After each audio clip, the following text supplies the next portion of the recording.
Hey, Matthew. Hey, how are you? Great. How are you doing? Doing very well, thank you. Thank you so much for being here today. Absolutely. I'm really happy to join you.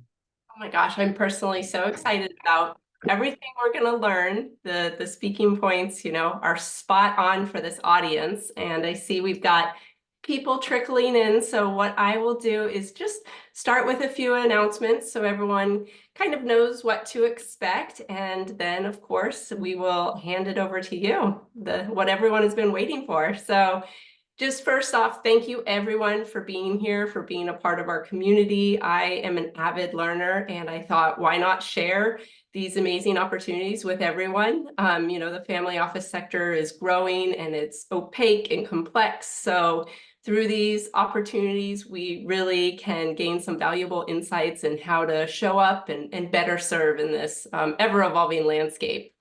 And for those of you that don't know Matthew Proffitt, you are really in for a treat. Matthew and I actually connected on LinkedIn, and he is a very experienced entrepreneur and a capital formation expert.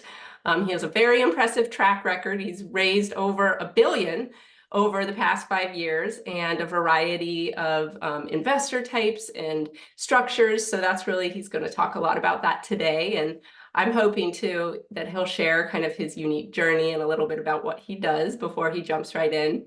But today's presentation will be around 45 minutes and it will be recorded. So I'll send that out following this. I'll also share if Matthew's open to it, where we can connect with him and kind of learn more in the follow-up. I also wanted to encourage you all to stay to the end. These master classes are generously supported by a partner gift suite. It's a boutique gifting agency run by a woman, Sangeeta Verma. She's amazing. Her company hand selects really unique, eco-friendly gifts that support local minority-led businesses, and she's based out of LA. And so, Matthew, I'll be sending you one and one lucky participant. So I'll award that at the very end. Really, that's all I have. We will be sending out an email, beginning of next month, kind of announcing what those master classes look like and what other events we're participating in, but nothing here. I have enabled the chat. So feel free if anyone wants to kind of say hello, share their LinkedIn. I put mine there, love to connect on LinkedIn. Also feel free to use the chat for Q&A. I'll be watching that, so if there's rarely relevant questions for anything Matthew's talking about right at that moment, I'll be sure to get those addressed. But enough from me. Let's hear what we all came to do and to learn from. Matthew, thank you. Thank you so much for having me. I am a capital formation consultant. I have been helping companies raise money for almost 7 years. So this October will actually mark the 7th year. I started out helping companies raise in Web3, blockchain, and cryptocurrency. And actually, the first startup that I helped raise was a stablecoin product. So that basically means that it was pegged to fiat currencies like the US dollar in 2017 before the big boy Tether launched. They actually launched later in 2017, which was really cool. And I've helped raise in more than 30 industries and verticals. Like Danielle said, I've raised over $1 billion in total. And up until this year, I was actually journeying toward becoming a broker dealer and being able to facilitate some larger deals. But I've changed course a little bit so that I can achieve a more broad scale of impact as opposed to just working one-to-one with companies. And if you guys have any specific questions at the end, I would absolutely love to answer them.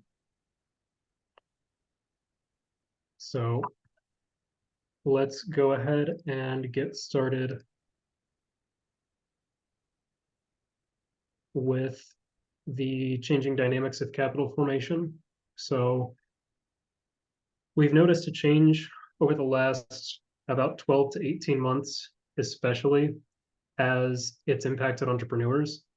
Fundraising has gotten a lot harder for companies. A lot of mid-sized VCs and smaller VCs are starting to run out of their dry powder that isn't reserved for follow-on investments, which means that they'll still have meetings with entrepreneurs, but part of their responsibility is to kind of pull information back and support their portfolio companies even if they maybe don't have the dry powder to invest in the startup that they're interviewing. And one really well-positioned area for family offices is more than 70% of family offices right now are looking at how they can make more direct investments in the startup, particularly pre-seed through Series A stages. And there's a lot of opportunity because the liquidity on the VC side and some on the secondary side is. And then entrepreneurs are also struggling a little bit more finding personal loans to keep things going or getting those personal loans at a higher percentage interest, which makes it harder to not burn through the capital. And one thing that is really significant about family office investments, direct investments, is if a family office goes through a VC fund, the VC fund is going to be looking at Series A for 10, 12, 20 times return on investment over that 5 to 8, sometimes 10-year investment horizon, where a family office direct investment may be looking for 5 to 8 times return on investment. So it's a lot less hyper scaling in nature, the need for return on investment. And then if you kind of flip the coin there and you look at the investors, VCs are actually struggling to raise additional funds from the larger LPs, from family offices, endowments, things along those lines, even if they've got really promising track records.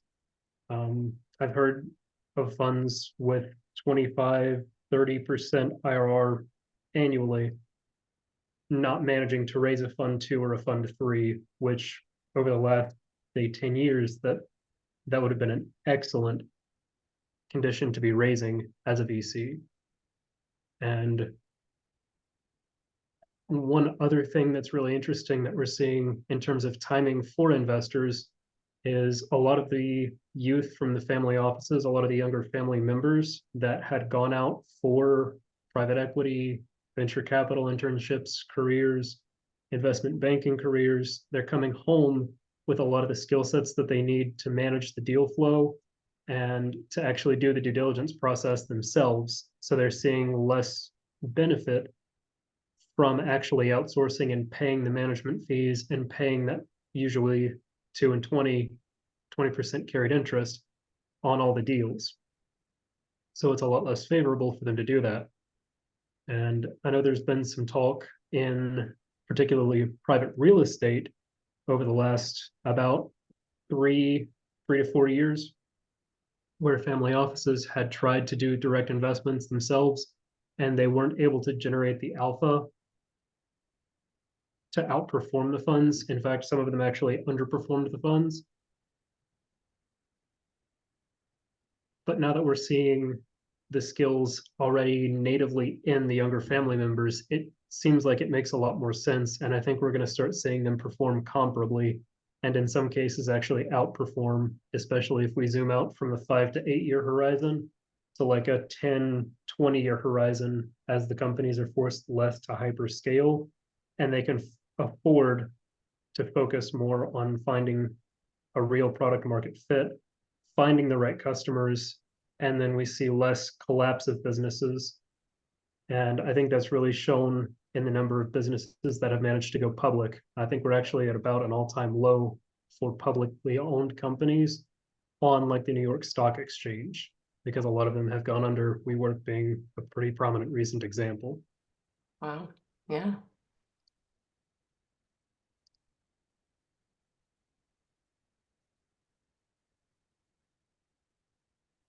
So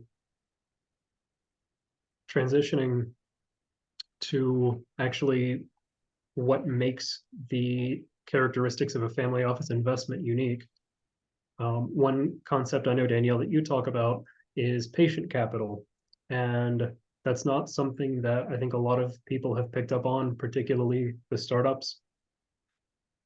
But patient capital, they can afford to wait 10 years, 20 years. They may never actually exit that investment position, but they can wait as long as they want to exit under favorable conditions, where a fund manager, they have that impetus to, within 5, 8, sometimes 10, but a lot of the time in PE and venture capital, that's a little long to generate that return. and they have to actually realize it, wind the fund down, and then pay out the distributions because they're also looking to get paid on the carried interest.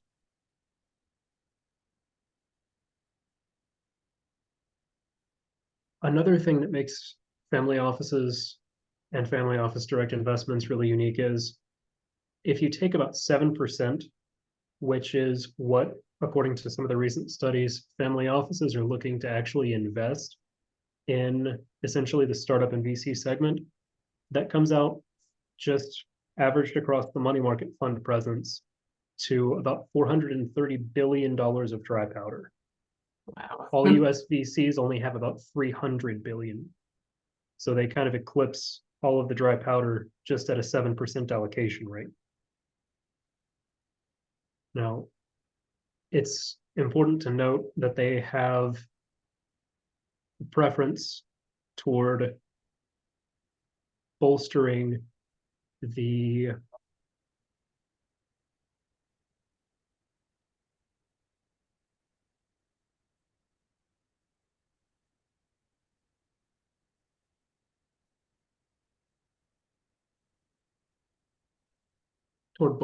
family legacy. So they're going to be looking to make investments that have either a clear social impact or a clear environmental narrative or participating in artificial intelligence, responsible and ethical governance and development, or they're looking for something that supports small businesses. Over 95% of all businesses in the US are actually small businesses. And it's becoming increasingly clear that the investment capital landscape, if you look at the Fed balance sheet as compared to the S&P 500, the correlation coefficient is almost exactly 1. And what that means is since 2008, the US stock market hasn't actually grown at all. Wow. It means it's gone almost completely sideways in correlation to the Fed balance sheet. So I think it's been really prominent. In addition to that, the focus on private equity and on venture capital on that time frame, it to me establishes a pretty clear correlation that we're not really getting the value addition. We're just kind of treading water to keep up. And family offices, I think, are really well positioned to deploy capital. And because it's patient capital and we would look to not see a company like WeWork explode, because that scaling demand is so much less, that we may actually start seeing generation of value again in the US stock market. And ideally will start seeing more public equities and more public equity exposure because the companies that are private and have received private investments will actually make the public offerings. Because right now, not only are the number of companies at some of the lowest in the last 30 years, the number of offerings themselves are among the lowest in the last 30 years.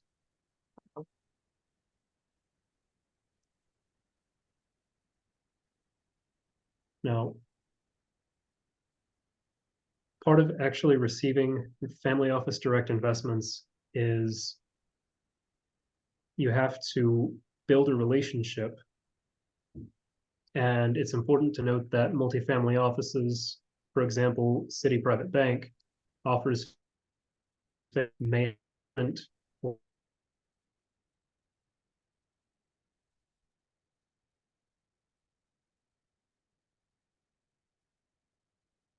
Uh-oh. I think Matthew froze, but let me know in the chat if you guys are able to hear me.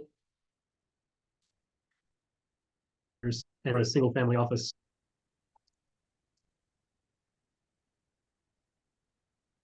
Can you hear me? I think you froze for just a minute, but it might just be my end. Will someone in the chat let us know, were you able to hear what Matthew just said? I don't want to miss a word. This is like so insightful. Oh, okay. So yeah, if you wouldn't mind just restating that last sentence so we don't miss any of this amazing insight. Absolutely. So multifamily offices, particularly those that are managed by like City Private Bank, for example, they can have additional due diligence requirements and additional oversight requirements, where a single family office may have just a handful of people as opposed to 8, 10 people overseeing the account required to make an investment decision. And that can substantially change or lengthen the amount of time it takes for a startup to build that relationship and then to actually go through the due diligence process and receive the funding. So in general, when I'm working with companies, I advise them if they want to go the family office route, allow 6 to 12 months to raise before you go to close. In the VC space and in the angel investor space, it can be 2, 3, 6 months. But in the family office space, allow a little bit of extra time to build the relationships and really make sure it's the right fit. Such good, people need to go in with the right expectation, the right approach. Yeah, exactly. Now, in terms of actually engaging the offices, set aside time before you reach out, and you need to be able to show that you've done your homework, but also show that you have clear curiosity and clear investment in the story around the family office, in the investment thesis, maybe find out a little bit deeper why they choose the portfolio companies that they do, what the legacy they desire is, what their personal stories are, and how that can help you tie in. And that's why I say allow a little bit more time, because it can be 2 or 3 meetings before you start having any expression of desire to potentially make an investment. And again, prioritize finding the right investors. These people may not be just an investor for 8 years. These may be people who invest in your company for your entire life as an entrepreneur until you, if you ever exit the position. And as a result, look to start building relationships and trying to raise well in advance of actually needing the money. Such good advice. So where I focused before family office direct investments, which is where I'm transitioning to now, primarily was venture capital, angels, and capital stacking. And what capital stacking basically means is, if you have the ability to go out and get an SBA loan for $1.5 million, and you can go to America's Seed Fund and get a $500,000 non-equity grant, you can explore these non-dilutive funding options first, and that makes it much easier to go and get a VC to sign on board, say a Sequoia Capital or a Tiger, because you've already got $2 million of capitalization that they don't have to risk their money on. And then you've got, in the US at least, FDA grants, you've got, in some cases, rural small business development grants, you've got urban development centers, you've got financial resource centers. There are a truly broad wealth of resources available for capital stacking, but that substantially can increase the amount of time it actually takes you to close the raise, because you have to prepare the business plan, which is going to be different for a grant application versus America's Seed Fund versus a VC or an angel investor. And one thing that I'm looking at, particularly in transitioning to family office raising as opposed to capital stacking, is that time and efficiency. That doesn't just delay the amount of time to get raised, that delays the amount of time to go from MVP to a product, from testing to deployment, and from actually starting to receive feedback from users and get products and new technology into the market. So if we can trim that pipeline down from where a capital stacking approach used to be more efficient to, with like generative AI and some of the technology that we have available now, family offices can start parsing through 1,000 deals a month, 2,000 deals a month, and start codifying their investment thesis, and they can really make it efficient to screen through the same or more deal flow than VCs have. And we may start seeing trends like small to mid-sized VCs get rolled up into a family office because of their prior track record to manage that process or to build out that system and that intelligence. Very interesting. Yeah.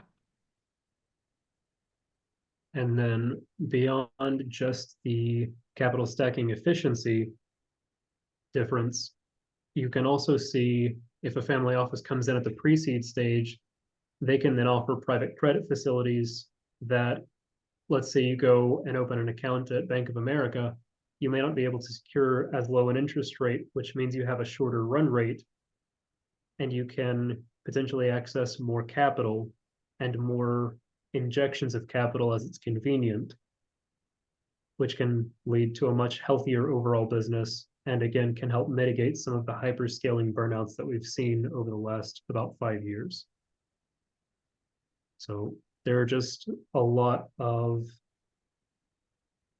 untapped benefits to this approach that VCs, they don't have access to. So this, for example, private credit facilities with a family office, that may replace venture debt in several cases. This is so valuable. It's not only understanding the different investor types, but really the process involved and the pros and cons really of each. And like I say, no two investors are alike, but no two founders are either. So it's really thinking about your own unique approach and what you need. And then, yeah, building the right timeline around it all. Now, I have a few questions, Matthew. Do you prefer that I wait until the end to share those? I don't want to disrupt your flow. Let's go ahead and take a couple of questions. That's perfectly fine. Okay, so this one was dropped in earlier. Do any family offices ever actively search for a VC firm or a startup looking to invest, or are they always preferred to be approached by GPs looking to raise funds? So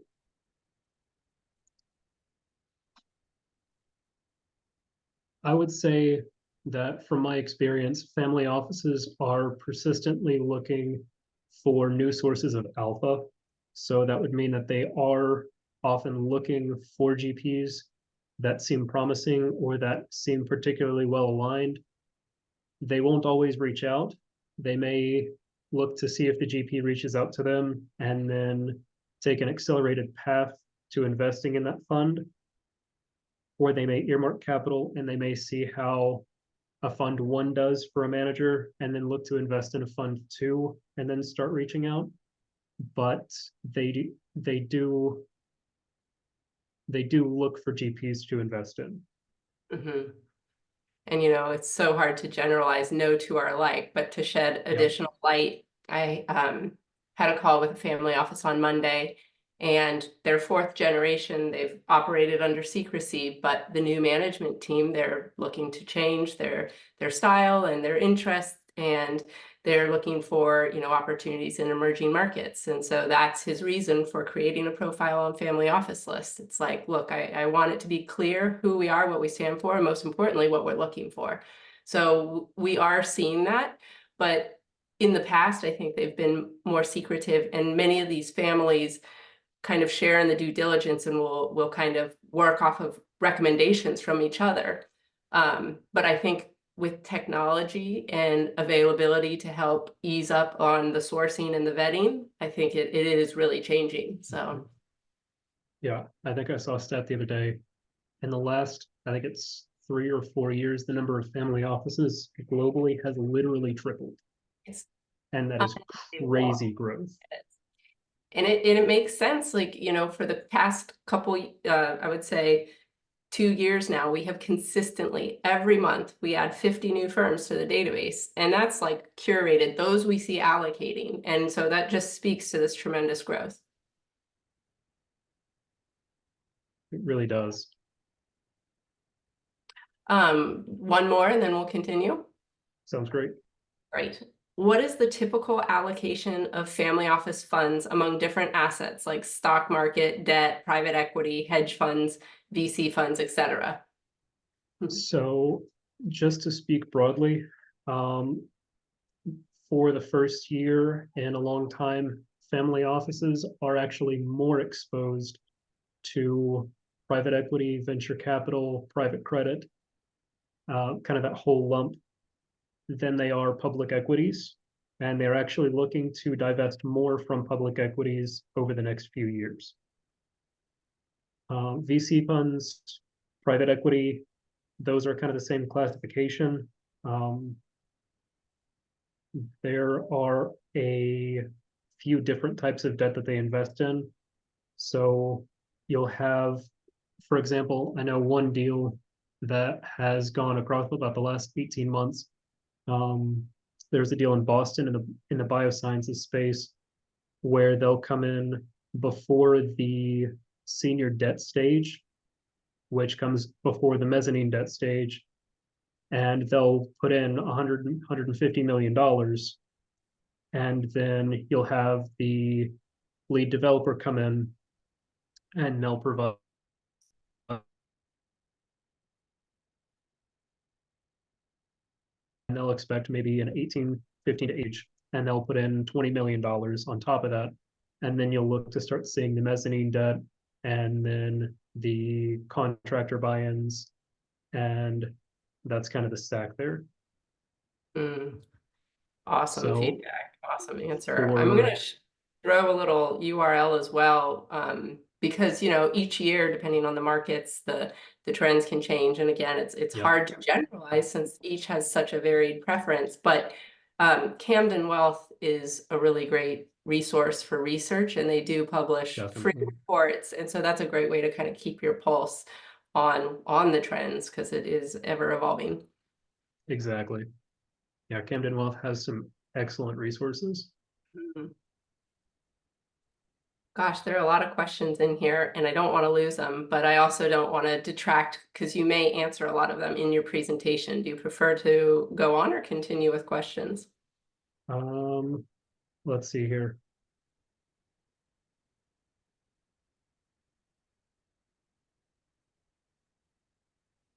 It is my experience that family offices are looking to deal more directly and invest in founders at pre-seed and seed stage. Yes. When reaching out for the first time cold,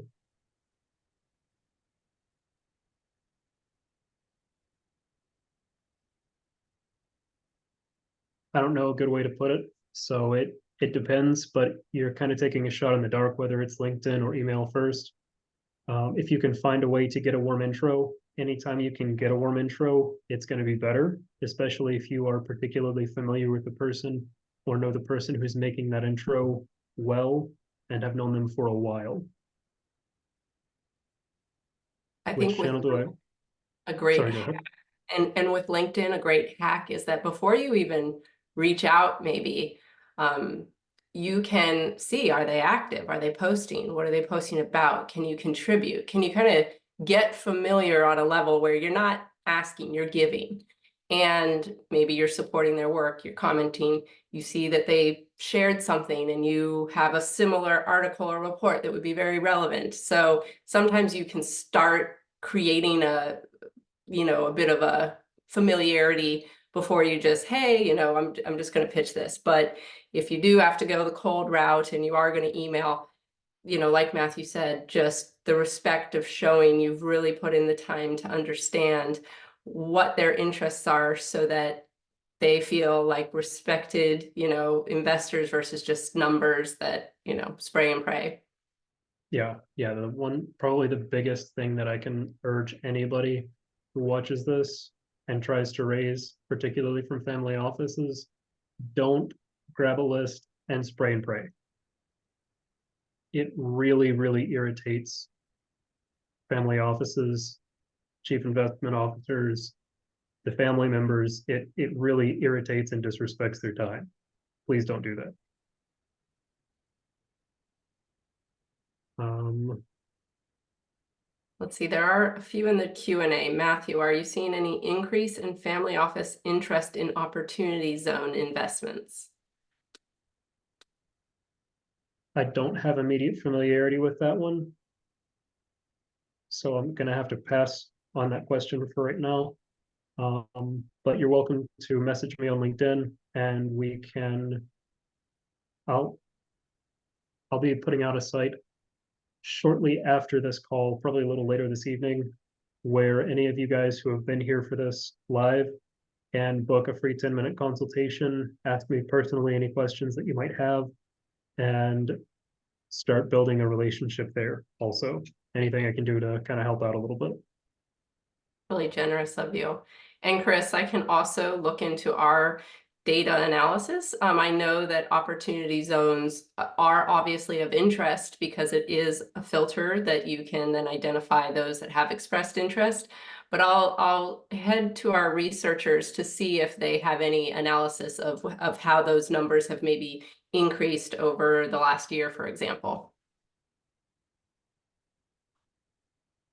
And then the last one in the chat that I see immediately, which channel do I recommend to approach them about a real estate project?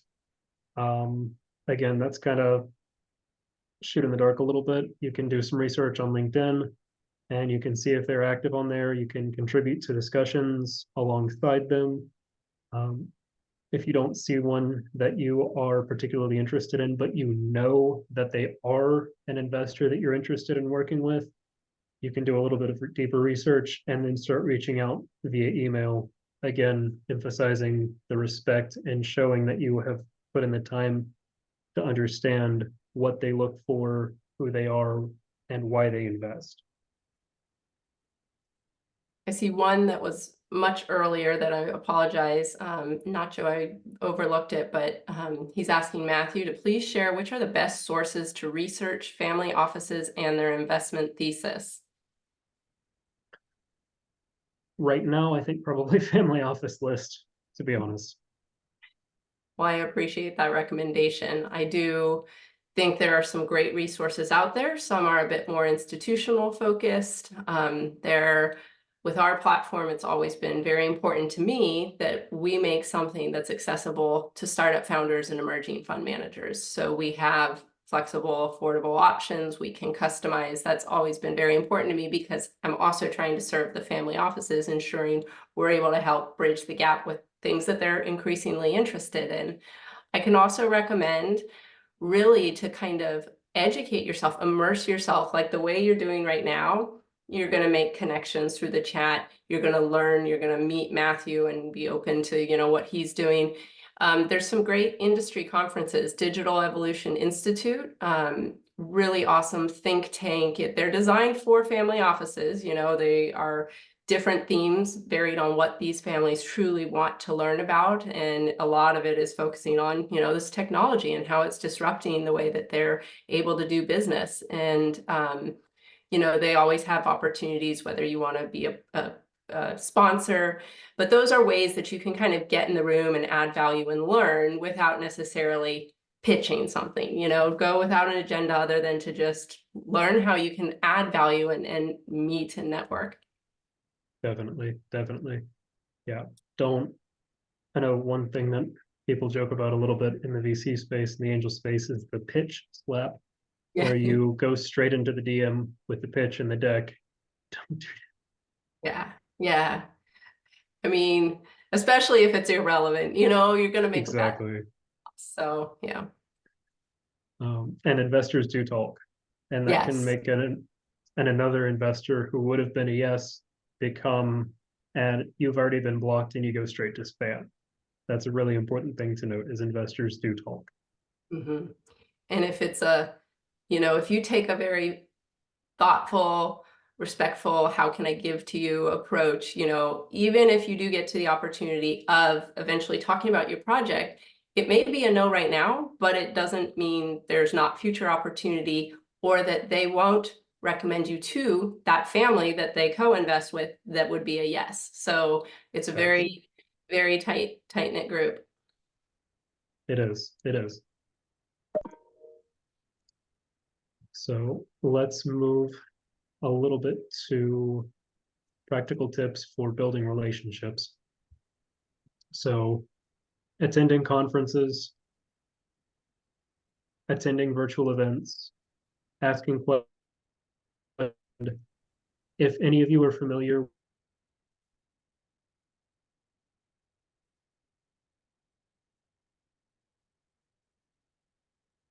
Uh-oh, I don't know if you can hear us, Matthew, but you froze. am I still frozen? Can you guys hear Oh, me okay? you are back. You are back. Awesome. For anyone who is familiar with the Web3 space, the blockchain space, a really common trend that you'll see is people seek out community. And that is very, very much true in this space as well. It's maybe not called the same thing all the time, but if you show out to the events and you go, you seek to learn, to educate, to share ideas, you're much more likely to gain access to new relationships, to investments, to investment opportunities if you're an investor, and then to opportunities to secure capital if you're a founder. And that's why I say start building those relationships 6 months in advance, because these conferences may only come once every few months. Yeah. And to follow up on that, what Matthew said, most of these conferences will be themed. And you think about in all of your endeavors in life, how do you show up and add value? What makes you a unique individual, and what can you share that, will be relevant to this one particular audience? And so if you can position yourself as an expert, you will be, invited, you can be on a panel, because that's the thing. Many of these family offices, you think about it, they're exited founders. They made their wealth in a very particular niche. And like Matthew was saying earlier, maybe the next gen children have gone and learned more about investing in other areas, but typically, that their core expertise isn't, to manage the money. They've made their wealth in business. So they're very entrepreneurial, and they've, now starting to raise their profiles to hire the adequate teams to, manage these things effectively. But, if they want to diversify their portfolios, and you are that expert that can guide and teach and go through, that's value right there. So think about ways you can, even through your, LinkedIn content, you kind of draw them to you like a magnet because you show your passion and your expertise. Exactly. Exactly.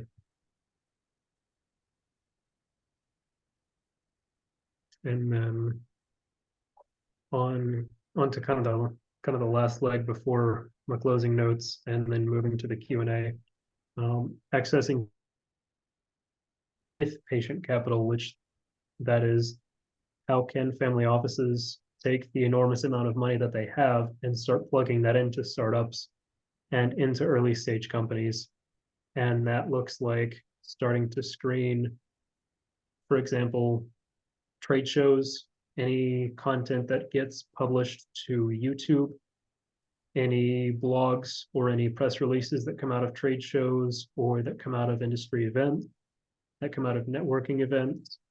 There is a massive amount of data, and now through large language models and some of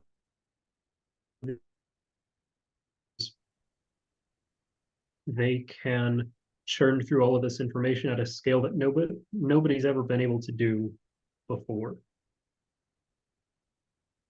And that makes cultivating and monitoring an investment pipeline much easier, much more scalable. And then you have to constantly more as you add new information, as you put new companies through.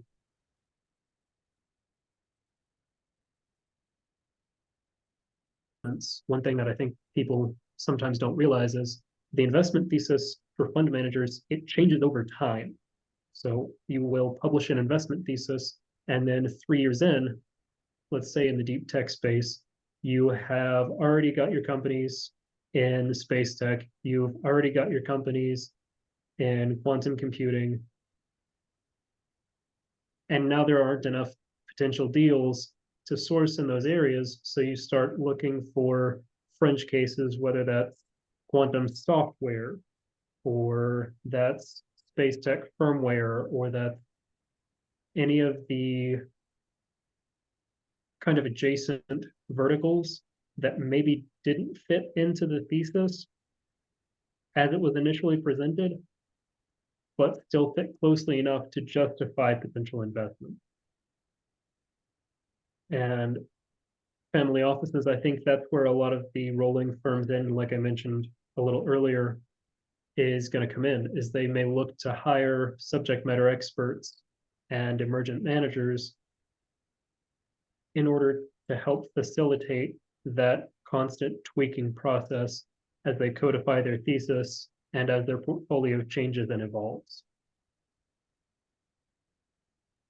Yeah, I agree. It's nothing is really static, and there's new asset classes, that just didn't exist. And so, Bitcoin blockchain, we want to be educated. We want to make sure we have access to these things.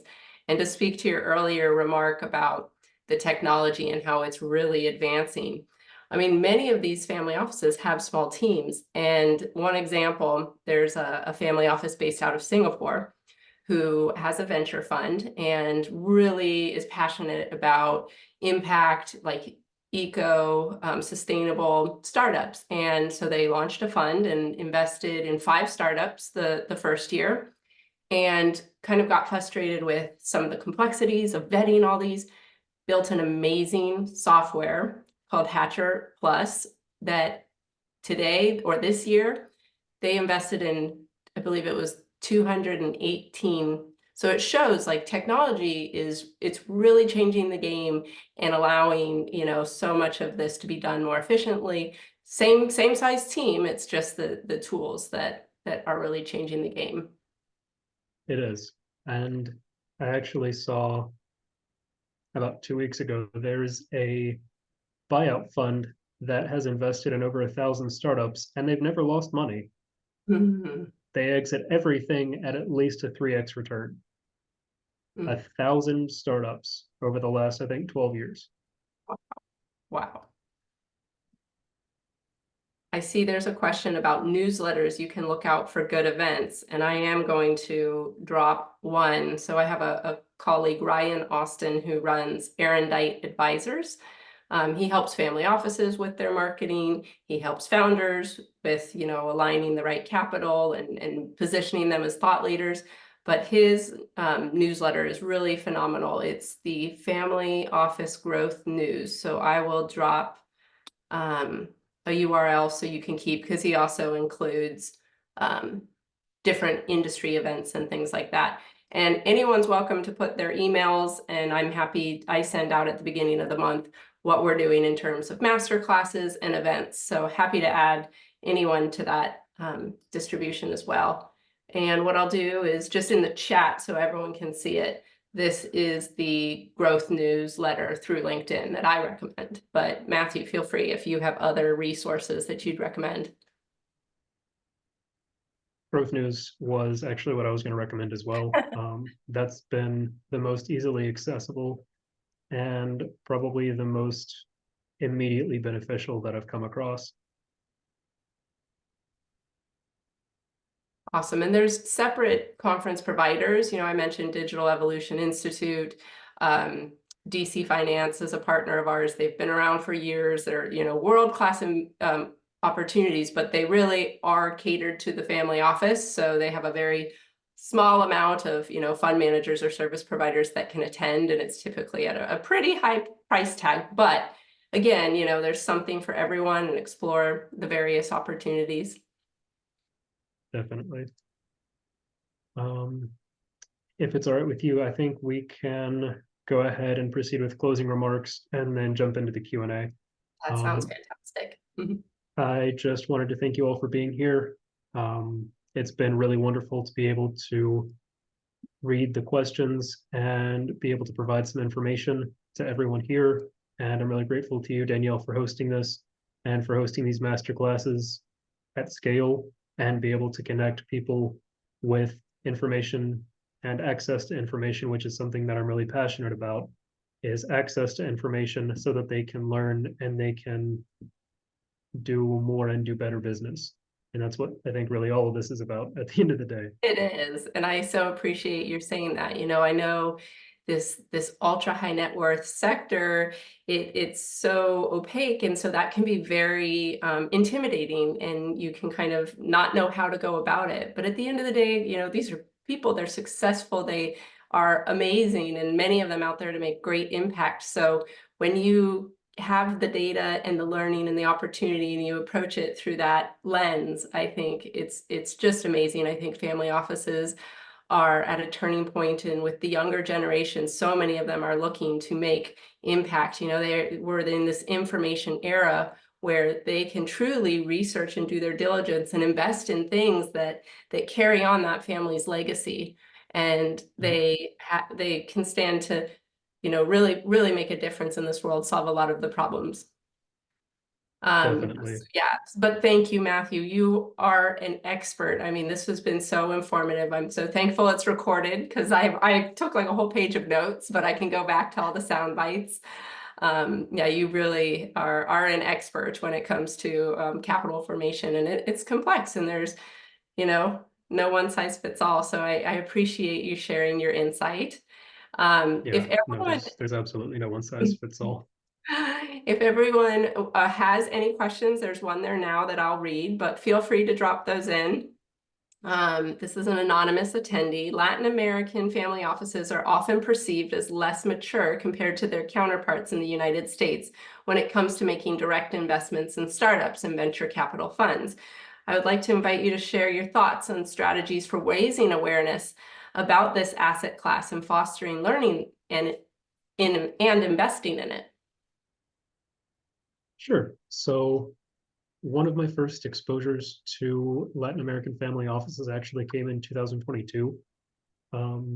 There was a retirement home, a high-tech retirement home that was looking to raise capital. And I worked with them. We had some calls with, BNY Malone and some brokers. And we had some conversations with a couple of members of family offices out of Latin America, one out of Southeastern Asia. And the most eager and the most well-informed folks that we actually spoke with on the subject matter actually were the Latin American family office members. They were in their mid-late 20s. They had just come home from an investment banking career stateside, and they were looking to start, like you said, facilitating greater awareness. And I think one challenge that is really prominent is actually gaining access to some of the US capital markets. So the US, you can't mostly just go and say, hey, I want to invest in your real estate fund or in your venture fund. They actually have to make a specific kind of offering. The name of the offering evades me for the second. And in some cases, they actually have to have a specific kind of visa to invest. And that can be paperwork, fees, and 3 to 6 months of additional lead time before they can put the capital in. And it can actually cap the amount of capital that they are able to put in. A good way to start raising awareness, create content, post about it.